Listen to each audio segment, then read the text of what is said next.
Good? Okay. All right. Good morning, everyone. I'm Nicole Decker in CTS, and I just wanted to spend a little bit of time talking about our Adobe options for students who are taking classes for winter session or for the spring semester. So just to give you a little bit of background, when the pandemic hit, Adobe made their Creative Cloud suite available to students for free for a while, actually for the whole rest of the spring 2020 semester. And then at the end of May, they mentioned that only students who are taking summer classes would be allowed to continue to use Adobe for free. And then after that, they were not going to be allowing Adobe for free to students any longer. So there are a couple of things that we did during the pandemic timeframe when we had to very quickly switch to online and distance learning. And that was providing some laptops. We loaned some laptops to students who didn't have a means of continuing their courses without one and without the Adobe products. So we did that for the spring semester and into the summer if it was required. But we also spent some time over the summer working with SUNY and Adobe to determine what could be done with our campus license. We do have an Adobe Creative Cloud license that allows us to install it on SUNY-owned devices for faculty and staff, not for students.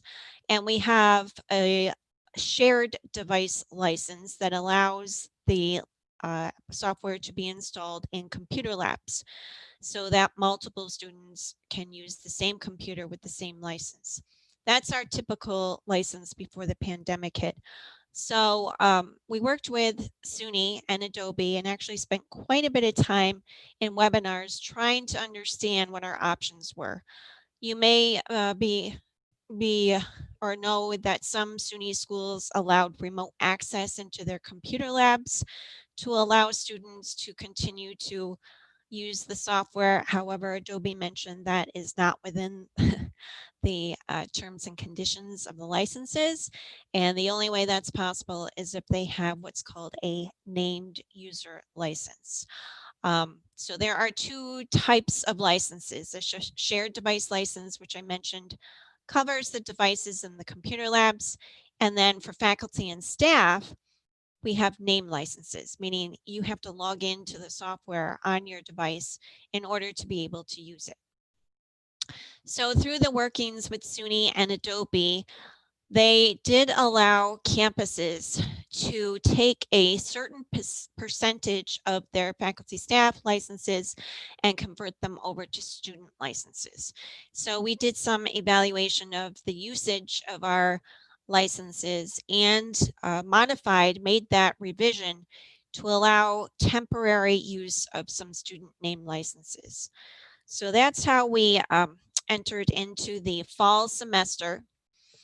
And so with that, there are essentially 4 options for the spring semester, and these are the same that were available for the fall semester too. So there's really no changes here. Just wanted to get the word out. So option 1 obviously is the use of our computer labs. They have been modified for social distancing. We also disinfect the computers, so we have signs on them. And when a student uses it, they put it off to the side. And that's our cue that daily we go through and disinfect the machines that have been used. So our general access labs are in Penfield. We have the main computer lab there. There's the 24-hour room. There are also our computers out in the lobby area with Adobe software installed. We also have a general access lab in Campus Center 207. Again, machines have been removed to allow for social distancing, and we also disinfect that space. We also have Adobe software installed in the residence hall labs in Oneida, Hart, Scales, and Waterbury. So those are options for students who live in those buildings. And again, we also work with Residence Life and Housing to go through and disinfect those computers. The second option is departmental labs. So in some cases, some departments may have opened up their own departmental labs for students to use beyond just the classroom time frame. So I believe art has done this, come studies. We worked with the music department for their MIDI lab, and we also have worked with tech ed in the School of Education so that students can also use those spaces beyond just the classroom instruction time. So those two options have always, I guess, been available, and those options do use our shared device license. A third option is that students can subscribe on their own if they wish to have their own license. It is a $19.99 per month plan, and I believe it's an annual plan. So once you sign up, you're paying for for that $20 a month for a 12-month period. So if that is an option that isn't within the realm of a student situation, they can certainly pursue that option. And our last option, and this is really kind of the nuts and bolts of this presentation, is this temporary SUNY Oswego license. And it goes back to the revisions that we made to the campus license this summer. So we do have a limited number of those named licenses, and students can request those through the help desk. And we have a ticket that goes through and just asks them a series of questions. And from that, it gets sent to a few of us to review. We do have a rubric that we have been using to ensure that the priority is given to students taking online and hybrid classes. So students who are not on campus, who opted not to live on campus, they may be in New York City area taking all online classes in or Syracuse, something like that. So we do in that rubric kind of put a priority on those students because there's a limited number. We give those a little higher priority. And obviously, if there's any kind of health and safety issues, we look at that and, financial hardship as well. So we went through and I believe we did maybe around 100 licenses that we loaned out for the fall semester. And what we do is we have to relinquish those at the end of the semester so they can be freed up for the winter session. And then the winter session ones will be freed up again for the spring semester. So if there is a student that did have it for the fall semester, they would have to reapply again for the spring semester.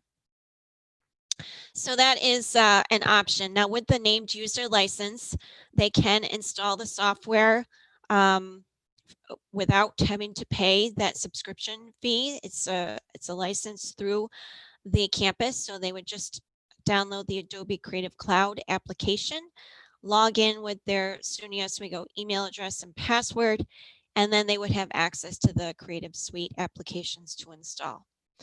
Now, in some cases, students are doing some pretty intense video work or 3D kind of work, video, and their computers may not function as well or as up to speed or as quickly as they would like. And in those cases, we also have an option for them. Well, there's actually two options. One, they could ask to loan a computer, but we really kind of focus on this virtual lab that we set up. So this is it's a room full of computers that are just available remotely for students. So there's no physical attendance or anybody physically sitting at these computers. They're kind of in the cloud, so to speak. And students through the Citrix application, they can be provisioned so that they can log into one of these computers remotely. And these computers have 16 gigs of RAM. They have bigger processors. So they should be able to remotely connect in, still logging in, with that named user license. So they would log in with their email address and password, but they're actually using a campus computer remotely at that point, which should serve the purposes of the higher end work that they may need to complete. So those are the four options that are available. And, it took us a little while to go through all of this and get it set up. And we actually talked to department chairs over the summer time frame to try to get a sense of how many students we were talking about that might need access. And we've been working pretty closely with the art department as well as the tech ed department to try to get a sense of who needs it and who doesn't. So those are the four options, and I would be happy to address any questions. It actually went much quicker than I thought it would. So if there are any questions, I'd be happy to answer them. Otherwise, if you do have students that will need access for the spring semester, they can go to the CTS website and log in to the self-service. And there will be a request form there. Right now, it's for the winter session, and probably next week, we will get that switched over for the spring semester. So students can start requesting, I would say probably middle of next week for their spring classes. Any questions? Hi, Nicole. And Hi. hi. I work for the computer science department, so I'm teaching a course. Students will be using several Adobe products. So I wonder if for students, for my students who live on campus, I think I took some notes while you speak, and so they can go to the academic spaces, the Penfield Library. So if they have a student card, they can just kind of access the labs, all the labs, right? Correct. Correct. Oh, In Penfield, there is, I believe they do require uh, the college ID to enter the library. So once they're into the library, there are a lot of computers. There are 50 computers in the main computer lab, about 20 in the 24-hour space, and about 20 in the lobby area. So there are quite a few um, computers there. And actually, I should change that. That's been my spiel for many years prior to social distancing. So those numbers are a bit less now after we've accommodated for social distancing. okay, thanks. You're And welcome. The Campus Center 207, that's the lab closest to Shinneman. That one is also available and has the Adobe products. The residence halls, those labs are restricted to the students who live in those buildings. oh, So they aren't available to the whole public, but just for those residential students in that building, I should say. thank you. Now a question about the virtual labs. So I also have students, they take classes from other states. So I just wonder if they apply for if they log into their self-service portal in CTS. What's the name of that self-service? Do they need to have something the title, or you already have that some like do you have a kind of what you gotta have name it for next middle next week when the service is up online, or they have to just name? Right. When they log in, there will be a request area. And in the request area, that it will say request for Adobe student license, something similar to that. And we also have when the request has been completed, they'll get an email with instructions as well on how to use the virtual lab if that's needed. Okay, perfect, thanks. Mhm.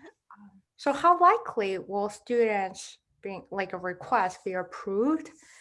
Is that for all students or just some student will get a license? Sure. So again, the priority is going to be towards students who need it for online. But you mentioned you have some students out of state that are taking classes, so they certainly would fall into that higher priority. And generally, we try to get to the request within 2 to 3 days. I'd say try to do them within 24 hours. Sometimes some other things tie up some of our staff. So I would say probably 2 to 3 days Yeah, from the time they perfect. request it. Uh-huh. Yeah. Cool. Thank you. You're welcome. Other questions?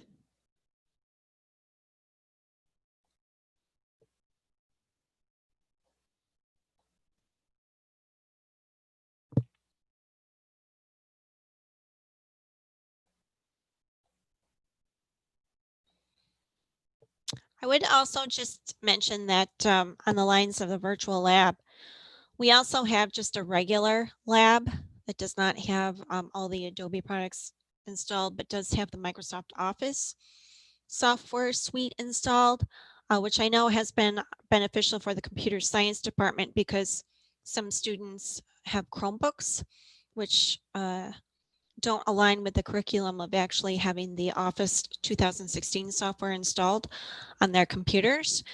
So if you logged into Citrix, you would see a Laker Labs icon, and that icon will also take you to a campus computer. Again, not an Adobe setup, but just a regular, browsers and Microsoft Office installed too. So in case that's of benefit to anyone, just thought I'd mention that.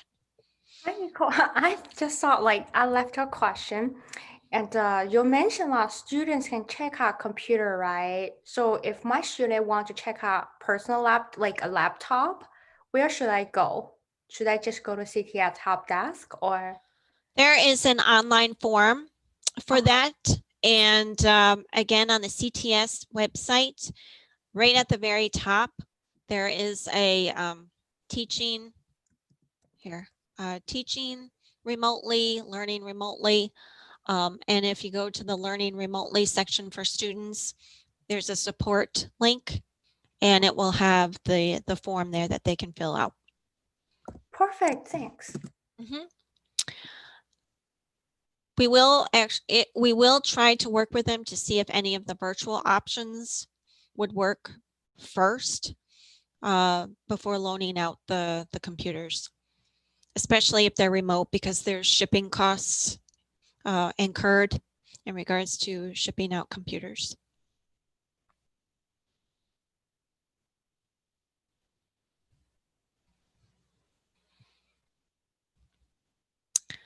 Okay, well, if there are no other questions, John, I think we're all set if you want to stop the recording.